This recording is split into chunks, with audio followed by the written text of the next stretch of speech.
Today, Dad and I are starting our final challenge of FM24. We are heading to the Super League, with the winner not only having to win the European Super League trophy, but also the massive knockout tournament, the European Champions Cup as well. However, Dad and I are not starting in the top tier of 48 clubs, as that would be too simple, and we have gone one further, even down through the 96 clubs in tier 2, and have chosen clubs in tier 3 of the pyramid amongst 190 other sides battling it out across 4 groups. And so the challenge is to take our tier 3 sides through 2 promotions all the way to the top of the Super League and be the first to have won both trophies before each other to be declared the winner. And so we selected our 2 sides ready for this epic challenge, with Dad choosing to become the manager of the Polish club Lech Poznan, while I went down a different route with the Greek club Aris. And with both teams starting in the same group, it makes for a very competitive start. Dad, we're back with a Super League. Yeah, we haven't done this one for a while, have we? No, so I do like this one. I do as well, because we'll go into the money side of it. There's a lot of money in the game, which allows you to have a little bit more fun, and we're near the end of the game cycle now, so it is about time that we have some fun. Of course, if you're looking to pre-order FM26, you can do so using my link at the top of the description. Get yourself a big discount using my Fanatical. Give you a Steam code. Don't worry about it. It'll go straight onto your Steam library, and you can still have the early access. So, now, with this, I decided to beat Aris, which is a Greek side that I have never been before, and I think this is the beauty of it. We're being 2 teams that we have never been before, because we're in the 3rd tier of the Super League, which has 4 groups, which makes it slightly difficult. You are Lech Poznan, as you can see there. This is Group D. We're in the same group right now, but there's 4 groups in the 3rd tier. Going up is just then 2 groups, and you can see Group A, Group B, and then going into the Super League, which is 1 big group, but every group has 48 teams. So this is one of those seasons where you'll only play everybody once. So you play 47 games still, which is still more than what you would in the championship, for instance. But yeah, it's a lot of teams go down. A lot of teams go down. A lot of teams go up. So if you are struggling and you're in the bottom sort of 12 teams, you're going down, unfortunately. So this first season, all about trying to build what we've got right now. We've started off quite well as well, and we didn't have any transfer budget, so no players on the ins for either of us. No. We decided to just go straight into it. Tactically, I've decided to go for a 3 at the back. I've been enjoying that recently and finding new ways of enjoying a 3 at the back. I've pushed a centre midfielder up because we've got a perfect player for it. In Monchu's actually quite good there, but if we did the best 11 pick, it goes like this. Rakic is in there, so he is more of an attacking centre midfield on attack type player with good finishing ability. So yeah, I thought we'd go for him in there. Monchu is arguably my best player. He plays in that CDM role, and I like him there. Carlos Perez is on a loan to move from Celta Vigo. Decent, probably one of my better players, to be honest, on that right-hand side, come through Barcelona Youth Academy. We've got Sisto on the left. Who remembers Pione Sisto when he was at Midtjylland? So, still going, 28 years of age, not a bad player at all. We've still got some decent defenders. I actually think my best striker is not the one that they're showcasing here in Kadawiri. I think right now it's Lauren, but he has been injured at the start of the season, so he's bedding his way back into the team. You can see he's played 6 games and only scored 1, so maybe that's the reason why, but he is a new player in this Aris side.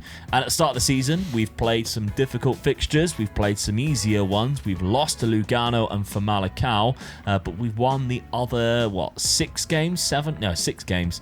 Ajaccio, we've got a team there from Portugal, I think, but it's hard to tell because they're all based in Gibraltar on this. But it's Spanish because they were Spanish players. Empoli 5-0, Sunderland 1-0, Sarajevo and Allianzspor from the Turkish side. Some good wins there, so not bad. Now, if you're wondering, by the way, when me and Dad play each other, it's near the end of the season in March, so we've got a long wait before we play against each other, but I'm sure we will cover that.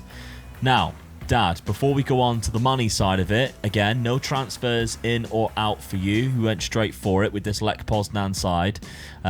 Decent lineup that you've got, to be honest. There's some good players in this team. Yes, I mean, the striker stands out, I think, for me, really. He's a beast, isn't he? He looks monstrous. I mean, he's 30, but he's going to be there for a few seasons, and he's a real beast. So I'm quite happy just to play with him up front and have the two wingers sort of supplying him as well, really. So yeah, because you got two good wingers. Yes. Wallmark and Palmer. Wallmark is 21-year-old Swedish midfielder. Yeah. So he's really good. And I think, isn't the other guy on loan, though? If I remember Palmer, rightly? yeah, he's on loan from Celtic. Yeah, so, you do have a £3.9 million yes. option if you wanted to. I'm going to see how he pans out. If he has a good season, I could sort of trigger that one, I think. He's done very well to begin with. Yes. 5 goals in 8 appearances with 1 assist. I'll trigger it now then, shall I? Yeah, he used to play for me. Yeah. So there That's we weird, go, isn't it? Louis Palmer. But yeah, the rest of the side, you've got Milic, who I think is not a bad centre defensive midfielder for this level, but I definitely think your front three is better than sort of the back end of your team, to be honest. Playing the little Christmas sort of diamond in the back, sort of try and keep it a little bit tight at the back for me, really, and see if the wingers can supply the big guy up front.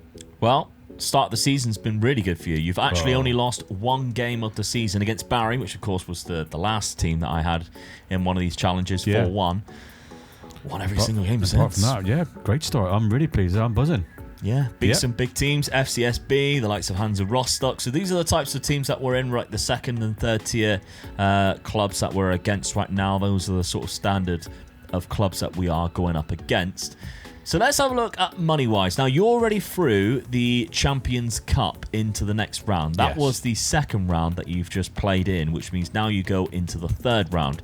You're going to be playing either Preston or Hanover 96. So you actually stand quite a good chance of going through again. Yes. And the reason why that is crucial is because the money in the Champions Cup, which we're classing as like the Champions League, and one of the things you have to win to complete the challenge, because the winner of the challenge is going to be, you have to be the first to win both the Champions Cup and the Super League.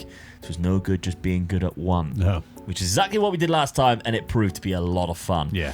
So the Champions Cup, which is basically the Champions League, has a lot of rounds, but every single round is so rewarding. So the first round, if you win that, you get £4 million. We're not even in that one. We go straight to the second round because of where we're based. You win that, that's £8 million straight away. Then you win the next round, you get another £12 million. So the third round that we're going into, you get another £12 million. The further along you go, the money just keeps doubling each time. Yeah. 64, well, it goes to fifth round 48, then it doesn't double. It goes to 64. Then the quarterfinals, if you get to the quarterfinals and then win, you get another £80 million. You win the semi-final, you get another £96 million. And if you win the final, you get $128 million on top of all the other ones that you've won as well. Yeah. So that's the reason why it's so good if you manage to win one of these. Looking at like nearly 400 million. Yeah. So if you get like quite far in, because we were noticing the last time we played this, clubs from like the second tier were getting to the quarter semi-finals regularly, sometimes even the final, and that was really changing their whole sort of path because of the money that they were making. But not only that, in our league alone, the money is rather good. If we're looking at the rules, to win a game, you get £3 million if you win one of the games. You get £2 million if you draw, and £1 million for losing. That's just mad, isn't it? Yeah. £1 million. Oh, we lost. That's all right. We won £1 million. Yeah, so it's crazy. So the money is great, obviously, but everybody wins that money. That's right, yeah. So the value of player will mean go you're up. going to be a better for it because each team gets the money, don't they? Yeah, I think the best thing about it is everybody gets that money, so that like nobody is gonna when you get to like 5 seasons into it, and a lot of Premier League clubs have basically bankrupt themselves. A lot of clubs around Europe just have no money whatsoever, and you can't do anything with them. This is kind of the opposite. Everybody has money, so you can buy players, but so can everybody else. Yeah. So along the way, players are going to be higher in price, but you're going to have more fussy about who they go to as well. Exactly, yeah. But it's a lot of fun to do so anyway. Now, if you go up to the League 2, you get £4 million per win, and still £1 million if you lose. And if you go to the top flight, which is the Super League, you get £5 million for win. So that's the only change that you get from that either way. So a lot of fun to be had in these Super Leagues. But as I say, we're in the third tier right now, and we've got a long way to go before we end, because the actual Super League itself has all of the best clubs in Europe. Basically, this is European Super League to face off against, and look how many clubs get themselves relegated. I think it's like 16 sides get themselves relegated. So when you get in there, it's not done and dusted. You have to survive. And there's some big teams here who will get relegated into the second tier. When you're looking at that many teams going down, you can easily just slip into that. Yeah, if you end the season right now, PSG, who are the current real-life Champions League winners, are going down. Yeah. So, yeah, it's a tall ask, really, but a lot of fun for this journey. So stay with us. This is going to be a blast. Let's see what happens in season number 1. Dad's beast of a striker, Ishak, carried on his good start to the season and even scored the opener in the Champions Cup third round against Preston, where the tie was levelled by Dad's opponent soon after, until a 94th minute winner from the Poznan side securing progression and the round's prize money. Unfortunately for me, despite scoring 2 goals against Angers in our third round tie, we still lost 4-2 and was eliminated from the competition, which allows us to focus on our league form instead, and with Lauren back scoring goals, we were looking deadly in attack. With 22 games remaining, we are sat in 3rd place and Dad in 6th, but it's really tight around those last few promotion spots. And it will stay like that, and Dad's form in the Champions Cup continued in the 4th round when he faced Hoffenheim and pulled off a 2-1 win after falling behind just 3 minutes into the match, which then heads into a 5th round tie against Girona from the tier above. And this was Dad's most dominant performance yet in the competition, as they smashed Girona 4-1 to keep racking up the prize money each round. But with the next round against PSG, you would expect that that's where the run would come to an end. However, you would be wrong, as Patrick Wallermark scored 2 goals in the first half to give Dad the lead, and the only time PSG could find the net themselves was from a Desiree Doué goal in the second half. A massive achievement for Dad in of itself, as they blast through to the quarterfinals. It was taking its toll on Dad's league form though, which had plummeted in the new year, and he dropped down into 12th place, still with an outside chance of promotion, and with leaders Bristol City his next opponent in the Champions Cup. We were still plodding along in the promotion spots, but a game against Dad then shocked us, as on the day we simply just did not show up, and although the match did take place in Poland, Dad's home ground, that was still not a good enough excuse for the performance that my guys showed and displayed. It was only 1-0 at halftime too, but by the 80th minute, we had gone just 1 shot on target, and Dad then went on to score 3 goals in the last 10 minutes of the match, cementing a massive win and early bragging rights against us in a 4-0 victory. Thankfully for me, the run for Dad in the Champions Cup came to an end the match before against Bristol City, as they lost 2-0, but that's maybe why they were so good the following match. Either way, receiving the backlash from Dad's amazing run in the Champions Cup wouldn't matter if we managed to secure promotion, and he didn't. But my terrible, inconsistent run of form continued, and we are really in danger of dropping out of the top 8 promotion spots and being replaced by Dad, who is only 2 points behind after a good few wins in a row. With 2 draws and a loss, we then went into the final day needing results to go our way, and not just in our own match. And that's because Dad had beaten St Gallen 1-0 in the first fixture, but lost the next 2 matches with the same scoreline, meaning it went down to the final game of the season to determine who pinched the remaining promotion spot. And while Carlos Perez was heading in the rebound off of Monchu's free kick in the 7th minute, Dad was conceding the penalty in the 10th. It wasn't just Dad's results that I had to beat as well though. If Hull City won their home match, I still wouldn't get promoted. Doing what I could though, we went 3-0 up at half time, while Hull City's game was still 0-0. Up until the 52nd minute, when visitors Brand took the lead and did me a big favour. What makes it better is that Hull City actually missed a penalty in the first half as well. And speaking of penalties, Dad conceded a second to go 2-0 down. And somehow, all the results on the final day of the season went my way, and we managed to cling on, securing promotion in the most box office way possible. Well, final day drama. as I managed to get myself promoted because Hull City was defeated and we won 3-0 against Frosinone. Lovely stuff.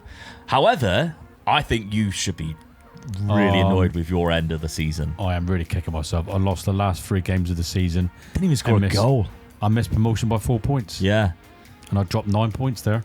So 2 wins from there, and you are up. Yeah. And if you're looking at the clubs that you lost against, they're not the ones in the top. Whereas I had to beat Frosinone, who were in the top. Yeah, the start that through. I had of that season as well, I should have been there. I should have been in that top 8. 2 of the teams that you lost against, in fact, that might be 3 of them. There's Sion and Aberdeen relegated. So Sion, Aberdeen and Rapid Bucharest was the other side. Rapid Bucharest, wherever they are, I think they can't be that high, surely. This is the trouble when it's that. Yeah, but just below me they are. Oh, yeah, there we go. So, yeah, Rapid Bucharest, there they are. So, 3 teams there that you lost against, 2 of them were in the relegation zone and will be going down this season. That's bad. That is really bad. That's 2 games I should have won there. I'd have been promoted. Yeah. And if I'd been promoted, you would have been. That's true. Yeah, because I took that last spot. Yeah.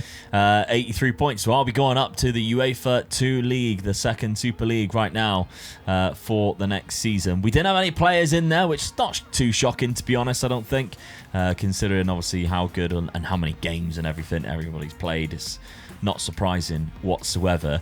The Champions Cup, though. This is why you're doing quite well in terms of financial, though. £261 million in the bank because you got to the quarterfinal, Dad. And this is what we mean because you lost against Bristol City, who are in our division. Yeah. So they were in the semi-final. And we know how much money that was. Exactly. So you lost. Million. Yeah. Real Madrid went on to win it. Semi-final. Bristol City actually got to the final. So they are finalists of the Champions Cup in Season 1 and lost only an extra time, might I add. Their finances now must be mega. They got £432 million in the bank. That's crazy, isn't it? They can now go up the division and spend well because this season they sold more than they bought.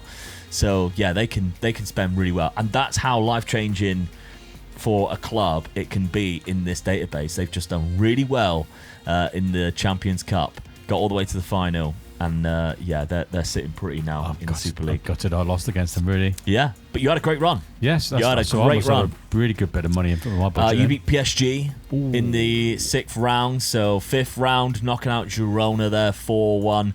4th round, long way down the Hoffenheim you beat down there, and obviously the 3rd round we seen when you played whoever it was, Hanover and Preston. Preston went through against Hanover, so you defeated them 2-1. So the money that you picked up just from that alone, financially, would have set you up massively for 111 million. Yeah, £111 million budget for this league, for the Tier 3. Yes, still that just helps you so much, doesn't it? You're looking at some good players there, really. Yeah. 3 or 4 really good world-class players, I think. Whereas on the opposite side of things, I only got to the 2nd round and didn't do very well at all. And financially, only £92 million in the budget. I still got £62 million to spend in the transfer budget, but could have done with more going up a division now. So nowhere near as much, but still okay. Still a great season. Got ourselves promoted. We're closer to the promised land you were right there now. All season as well. Yeah, I did all right. A lot of the time, I was sat even higher than where we were suggesting. I dropped off quite a lot. Where did I drop towards off to the then? end? Well, let's have a look then at past positions because our runs towards the were difficult on this. Group A, Group D. There we go. So 8th and 12th. Both of us were sat by after the halfway point. That's match day 27. We were sat there in 5th and 6th. Yeah. So I just lost it completely there, didn't I? Top 8 go through. And then the end of the season, bang. Yeah. Really dropped off those 3. So it's disappointing from you. I had another bad run in the middle there. I mean, you absolutely stuffed me 4-0. That sort of kicked me on a little bit because I won a couple after that. But yeah, another bad run towards the end of the season. Yeah, you just managed to do it. Yeah. I just had good runs every now and then. Like my September was absolutely perfect. I had a great November as well. Only draw into Las Palmas is a bad game. Beat Bristol City, look. And then lose 4 in a row. So yeah, I was very inconsistent, unfortunately. But it did all right in the end. We got ourselves promoted into the 2nd tier. Let's have a look, though, at the top tier. I think this is quite interesting because these are the teams now that might be coming down to face me. Yeah. In Tier 2. So Liverpool were champions, 106 points. So Real Madrid winning the Champions Cup, Liverpool winning the Super League. But going down is the likes of Ajax, Eintracht Frankfurt, Nice, Real Betis. I mean, there's some big clubs there. Monaco, Leipzig, Brighton. Some big clubs. Yeah. And some smaller ones actually surviving. The likes of Stuttgart and Bilbao, who famously can't buy players. I wonder if I don't think they still can.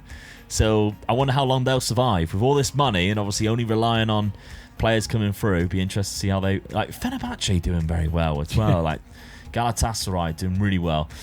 So yeah, not amazing for those clubs going down, but there's a lot of clubs that will be going down into your division, Dad. I mean, there's even more here as well. So it's going to play for an interesting season number 2. I've got to be thankful for Lauren, who got 23 goals. Didn't get one assist, though. Pione Sisto got 15.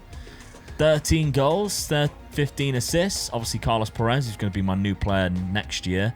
The loan to buy, 12 goals, 11. Monchu got 17 assists as well. I think he's a set piece taker. He has to be. He's 15 for corners. So that's really good as well. But yeah, we've got 60 odd million pound to build upon for next year. So we'll see how that one plays out. Dad, let's look at your squad. You've got 21 goals from Ishak, which is the Swedish striker that you had there. Not an amazing number. Not an amazing number, but I'm still pleased with it though. He was playing up there on his own really, so he got to take a lot of stick and hold the ball up as well, I feel. So, but he only assisted in 5, which I'm surprised with really. 11 and 13 for Patrick Wallermark, and Lewis Palmer only getting 11 goals as well. Yeah. I think you just like goals. Yeah, definitely. Yeah, that's what cost me.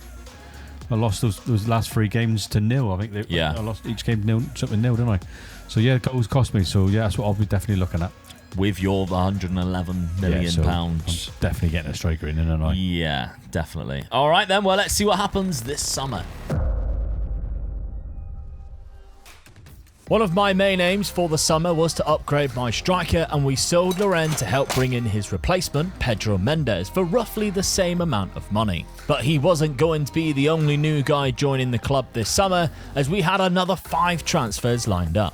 Dad's trouble was, despite having the money, he was unable to attract a higher caliber of player down to tier 3. He was building a new system to work with, and the first game of the season, in mid-July, he found himself 2 goals down but managed to claw it back to draw the game with 2 very late finishes. Dad had transferred to a 4-2-2 system using narrow attacking midfielders, while I was still using the 3 at the back system that got me promoted last season. I had began the season with a 3-2 win against Sevilla with a very late winner from my new defender, but followed that by drawing 3 fixtures in a row. But at the very least, the striker decision was justified, as Pedro Mendes was superb in the early weeks.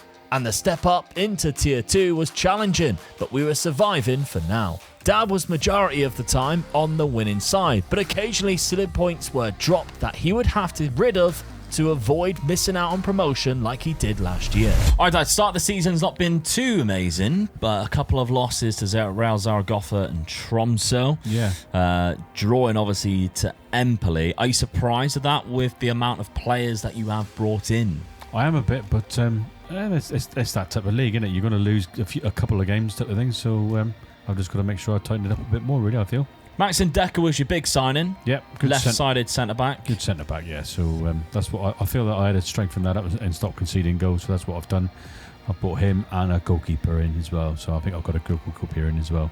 Yeah. Striker-wise, you mentioned bringing the strikers. Bolivar has joined, as well as Stepinski. Yeah, he's a good striker. All right, he's 29, but he can use both feet as well. So...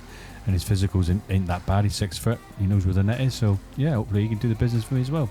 Okay, so you go in to 2 striker formation. Yes. I was a bit disappointed with last season with not scoring enough goals. So I've got 2 attacking midfielders now and 2 strikers as well. So I just hope that it sort of works for me this season. Yeah. That's what I need. I just need to get promoted and the money will come in. But if you get promoted, you're winning games. Yeah. So that's what it's all about, isn't it? Right. So, having a look, obviously, I mean, if you're looking at the league season preview, it does put you in 24th, but that's overall out of every single team in that. Now, obviously, there's 4 groups of 8, which means you should technically just scrape in as the 24th team who gets promoted. So that's who they are favoriting as the, obviously, ones to get promoted is basically from you up. Yeah. So, yeah. Okay, now let's have a look then at my side, because I spent £124 million despite having a smaller budget. I used installments because I knew the money might be there later on. I did sell Lauren, though, for £17 million after a good season last year. He is 30. I decided to cash in. I don't think he's good enough for this division. So I sold him to a team in my division, funny enough, with 1 goal in 8 games. Nah, he ain't going to do that well. He got 23 for me and 45 last year. And I think I've replaced quite well, bringing in Pedro Mendes instead, who I think overall is a better player. And he's already got 7 in 9. So... Ooh. Good decision. I mean, I've seen that he, in the division below, got 33. So, yeah, I decided to go for that one straight away. The only downside is he insisted on having a minimum fee release clause, which is only £20 million. So that might come back to bite us in the future. But obviously, Carlos Perez joined us on that £3 million move that was already being done. Volpato, though, from Sassuolo was one of my biggest in £30 million. But I think my best sign-in actually might be between the two, because £35 million for Ayari comes in, who's a really good centre midfielder who's more of attacking, which fills the role that I was actually already using anyway, my centre midfield on attack. But left-sided defence, my defence is probably my weakest position. This guy here, Mikavko, I don't really know. Ukrainian, 19 years of age. He looks fantastic. He looks really good. So I think in this database we found from last time, players just naturally become really good. Yeah. Because they're all playing really good standard of football, which is what you need on Football Manager to reach your full potential. And they're all doing that. Yeah. So they're all playing really high level of football, which means they're going to progress quicker anyway. I also got Ortega from Manchester City in goal because we needed a better goalkeeper, and he actually goes straight into the team as well. So we're keeping our formation exactly how it is. Pedro Mendes fills that role. Monchu and Ayari kind of swap around here. I want it to be Ayari more often than not, and he has played quite a lot for me already, 9 games. I expect 4 starting, 5 off the bench. I don't really want to lock anybody in the midfield when they got to play 47 games without any cups.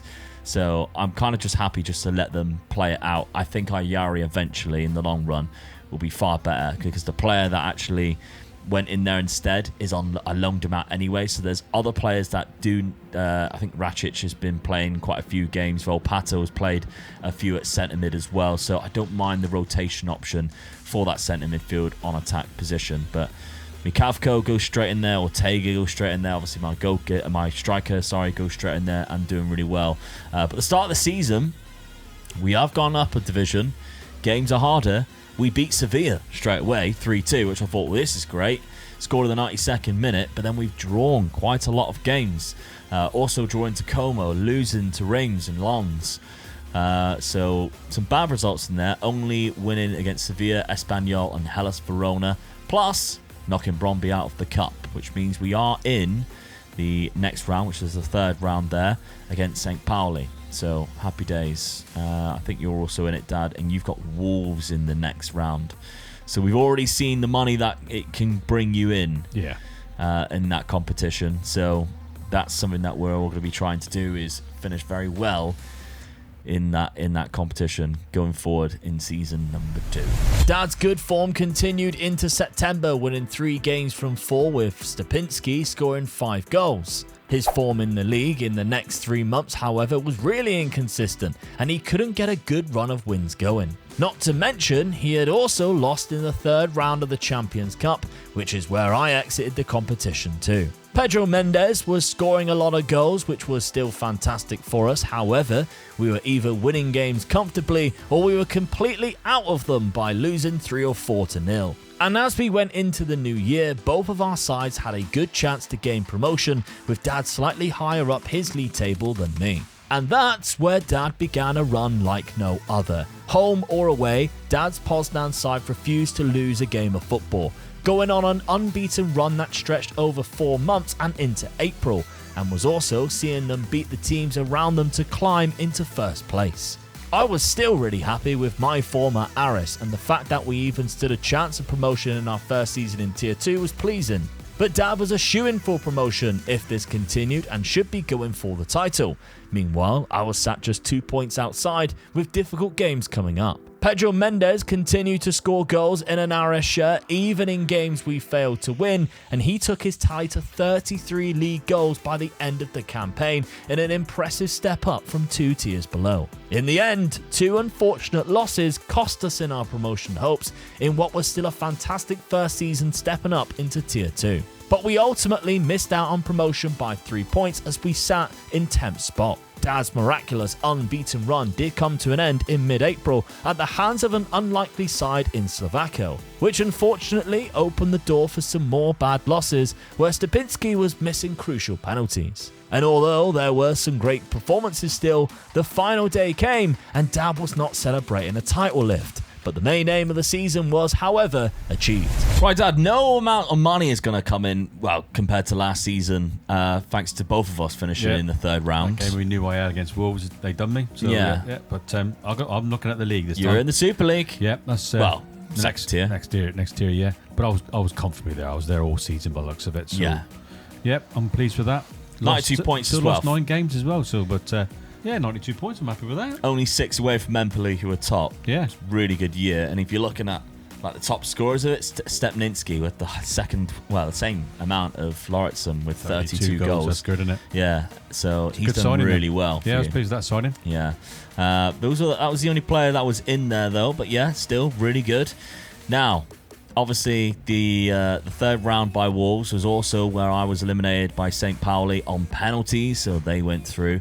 Manchester United actually went on to win that in the final, beating Benfica. So, curse. Yeah, there's not that many smaller sides getting as far anymore. No. I think that's obviously down to the money that gets brought into it. Right now, nobody in the lower leagues has anywhere near as amount as the big clubs at the top. So, yeah. Yeah, going into the second tier, Dad, you've got £243 million in the bank. So £153 million in the transfer budget. Ooh, thank you. Still a lot again. 33 goals from Stepninski. Zidane's even got 12 and 17 assists. Still goals letting me down, though, really. You know, I got the one striker that done well for me there, but a bit disappointed with the other ones. Yeah, so I want to look at mine. I was very unfortunate not to get promoted. I was only 2 points behind Lons there. I needed, one more win. And if you look, I lost right at the second to last game of the season against Bournemouth. They got promoted, though. I think they were good. Third or something like that in the league. So, yeah. It was a hard one, hard situation. But if you look at the past positions where Aris is, we only really stepped up into the promotion spots once. Yeah. That was match day 19. The rest of it, we were flirting around with it and could never quite get the form we needed to get promoted again. But it's our first season in it. Yeah, you got to be happy with that. Exactly. Our first season in it. We're not too worried about, getting promoted automatically straight away. Pedro Mendes, 33 goals. So he's been fantastic for me. Yeah. And the two guys on the wings, Sisto and Perez, has really been supplying them. 17 and 16. So, yeah, I cannot be, too displeased with that, really. We should be in a good position for next season. We got Carlos Perez getting 14 and 16 overall. Monchu doing quite well in goals as well. Ayari, getting a good amount considering at the start of the season I didn't think he was going to play that many games, but the development is definitely there. He's looking fantastic now for that centre midfield on attack. And now, unfortunately, I think that is at the detriment of Volpato, who only actually started 8 and played 29 off the bench. I was hoping he'd play more on the wings. He didn't, instead of Sisto. So Pione Sisto played a lot more on that left-hand side. I thought he would naturally just go in there anyway, Volpato. But maybe I should have locked him in. I think that would have been beneficial for him for next season. Because Sisto still got 17 assists. He's just nowhere near the player that Volpato is. And he's a lot older now. So might be something I have to look into for next year. But transfer budget, I've got £59 million with an okay wage budget. Financially, we've got £101 million. So we're kind of like going on the brink of it. We need a big year in the Champions Cup to really push for anything like that. I don't think we can quite do it just yet. I still think we're a few players away, maybe defensively. We're not quite there. I mean, I'm still using Alvaro and Brabic, whereas this guy has been great for me in development-wise. He's really good. I still think, we're a player short or two at the back if we wanted to do that for next year. But Top League, how do they do then? Yeah. Who's coming down? Super League. Who is going down from the Super? Manchester City won it this year, so beat Real Madrid. Oh my God, they ran away with it. Look. Yeah, we lost 3 games. Liverpool, down in 7th place. Going down, Bilbao. Yeah. Rennes, I bet Rennes end up next to me. Of course they will. Dortmund are a big club that's also gone down as well there by the looks of it. So I'd say that's probably the biggest club that's coming down. But a lot of the clubs going down look like the ones that have also just gone up. Yeah, if you're looking at the amount of clubs that, I mean, Alaves and Besiktas, I think these were the clubs that were promoted last year. So that's the problem, isn't it? You got these teams above you that they've already earned the big money. They've already got the players in. Yeah, so but the points between is not that much. If you look, the club that went down, West Ham, had 2 points less than Valencia, but then that was, if you're looking at that's only 5 points behind 24th. Yeah, it's not a lot, is it? No. So down the bottom, if you're getting in that around that area and you're struggling for points, up to Galatasaray, it's 1 win. Yeah. Every point matters so much in there. So, it's going to be interesting when we do eventually get into that. Yeah. But I'm glad I survived. It's up to you to do that in the next time. I wonder if you'll go in Group A or Group B. Group B, you'll join me. That'll be quite interesting. We have to play each other again next season. But it's all about this summer now and see what we can do with the transfers, bring it in. So if you have enjoyed this first episode of the race to the Super League, make sure you smash that subscribe button so you do not miss episode 2 when that's out. It will be on screen right now.